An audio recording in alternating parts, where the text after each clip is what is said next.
श्री महालक्ष्मी अष्टकम्।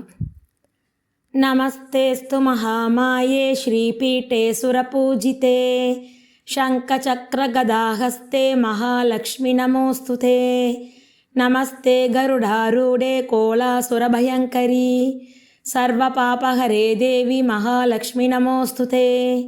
सर्वज्ञे सर्ववरदे सर्वदुष्टभयङ्करी सर्वदुःखहरे देवी महालक्ष्मी नमोऽस्तुते। सिद्धिबुद्धिप्रदे देवी मुक्तिमुक्तिप्रदायिनी मंत्रमूर्ते सदा देवी महालक्ष्मी नमोऽस्तुते। आद्यन्तरहिते देवी आदिशक्तिमहेश्वरी योगज्ञे योगसम्भूते महालक्ष्मी नमोऽस्तुते।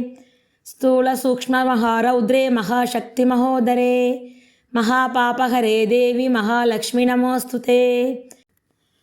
पद्मासनस्थिते देवी परब्रह्मस्वरूपिणी परमेशी जगन्मातर्महालक्ष्मी नमोऽस्तुते। श्वेतांबरधरे देवी नानालङ्कारभूषिते जगस्थिते जगन्मातर्महालक्ष्मी नमोऽस्तुते।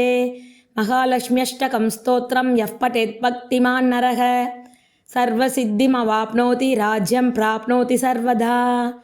एककाले पठे नित्यं महापापविनाशनं द्विकालं यः पठे नित्यं धनधान्यसमन्वितः त्रिकालं यः पठे नित्यं महाशत्रुविनाशनं महालक्ष्मीर्भवे नित्यं प्रसन्ना वरदा शुभा।